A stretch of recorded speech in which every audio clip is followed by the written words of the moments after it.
நம்முடைய பிதாவாகிய தேவனாலும் கர்த்தராகிய இயேசு கிறிஸ்துவினால் உங்களுக்கு கிருபையும் சமாதானமும் பெருகுவதாக. இந்த நாளிலும் கூட நமக்கு ஜீவனை தந்ததுமல்லாமல் தயை பாராட்டினார் அல்லவா? அவரை துதிக்கலாமா? நீங்க விரும்பிடும் பாத்திரமாகும், நீங்க விரும்பிடும் பாத்திரமாக என்னை உருவாக்கிடும் என் இயேசுவே, உமக்காய் பயன்படும் பாத்திரமாக என்னை உருவாக்கிடும் என் இயேசுவே. உங்க பார்வை என்னில் பட்டால் போதுமே, என் வாழ்க்கைதான் முற்றும் மாறுமே. உங்க கரம் என்னை தொட்டால் போதுமே, என் வாழ்க்கைதான் மேன்மையாகுமே. நீங்க விரும்பிடும் பாத்திரமாக என்னை உருவாக்கிடும் என் இயேசுவே, உமக்காய் பயன்படும் பாத்திரமாக என்னை உருவாக்கிடும் என் இயேசுவே. ஒரு வேத பகுதி வாசிக்கலாமா? அப்போஸ்தலனாகிய யாக்கோபு எழுதின நிருபம் 1ஆம் அதிகாரம் வசனங்கள் 2-4 வரை. என் சகோதரரே, நீங்கள் பலவிதமான சோதனைகளில் அகப்படும் போது உங்கள் விசுவாசத்தின் பரீட்சையானது பொறுமையை உண்டாக்கும் என்று அறிந்து அதை மிகுந்த சந்தோஷமாக எண்ணுங்கள். நீங்கள் ஒன்றிலும் குறைவுள்ளவர்களாயிராமல் பூரணராயும் நிறைவுள்ளவர்களாகியும் இருக்கும்படி பொறுமையானது பூரண கிரியை செய்ய கடவுள். அன்பான அழகான வார்த்தை. நம்ம எல்லாருடைய வாழ்க்கையிலும் சோதனைகள் வருகிறது.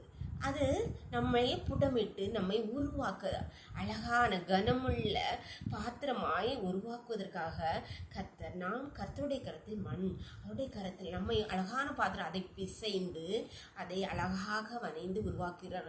அந்த பிசைதல், மிதிபடுதல் இதெல்லாம் உருவாகாட்டி அது அழகான பாத்திரமா உருவாக. அதே போல்தான் நாம் கர்த்தருடைய கரத்தில் இருக்கிறோம். அவர் நம்மளை உருவாக்குகிறார். பிசைந்து அடித்து நொறுக்கி அந்த மண்ணை உருவாக்குவது போல நம்மை உருவாக்கிறார். அப்படி சோதனையில் அகப்படும் போது நம்ம அதை பொறுமையோடு ஏற்றுக்கொண்டால், நீங்கள் ஒன்றிலும் குறைவுள்ளவர்களாயிராமல் எல்லாவற்றிலும் பூரணராய் இருக்கும்படி, நிறைவுள்ளவர்களாய் இருக்கும்படி அந்த பொறுமையானது பூரண கிரியை செய்யும் என்று சொல்லியிருக்க. அன்பான தேவனுடைய பிள்ளை, நம்முடைய வாழ்க்கையிலே நம்மை உருவாக்குவதற்காக, நாம் அவரை அண்டி சேர்வதற்காக, அவர் பட்சத்தில் அவரை மட்டுமே சார்ந்து வாழும்படியாக நமக்கு தருகிற சோதனைகளை பொறுமையோடு சகித்தால் அவர் நாம் எல்லாவற்றிலும் நிறைவுள்ளலா இருக்கும்படி அந்த பொறுமையானது பூரண கிருபை செய்யும். அதற்கு நம்ம என்ன ஒப்பு கொடுக்கலாமா? கர்த்தரிடத்துல எங்களை நேசிக்கிற எங்கள் அன்பின் பரலோகத்தின் தகப்பனே, இந்த அருமையான நாளை கூட எங்களுக்கு வாய் தந்தீங்களேப்பா.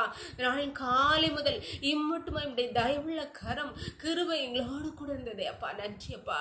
இந்த நேரத்தில் அடையாளோடு இணைந்திருக்கிற ஒவ்வொரு பிள்ளைகளும் உங்களுடைய கருத்திலே தருகிறோம் அப்பா.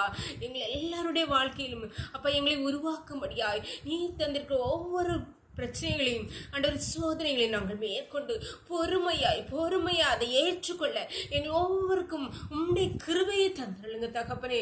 அண்டு எங்கள் பொறுமையானது நாங்கள் எல்லாவற்றிலும் நிறைவுள்ளதா இருக்கும்படி பூரண கிரியை செய்யும் என்று நீங்கள் சொல்லியிருக்கீங்களாப்பா. ஆண்டவரே, எங்கள் ஒவ்வொருடைய வாழ்க்கையிலும் ஆண்டவரே அந்த ஒவ்வொரு சோதனையை தாண்டி செல்லும் போது கர்த்தர் பூரண கிருபை, பூரணத்தை எங்களுடைய ஒவ்வொருடைய வாழ்க்கையிலும் பூரண ஆசீர்வாதத்தை, நிறைவான ஆசீர்வாதத்தை ஒவ்வொருடைய வாழ்க்கையில் நீ கட்டளையிடுகிறபடியா நன்றி தகப்பனே. நன்றி தகப்பனே. இப்பொழுதும் ஒவ்வொரு பிள்ளையும் உடைய கருத்தில் தருகிறோம். இந்த இரவுக்குள்ளே மூடி மறைச்சுக்கோங்க.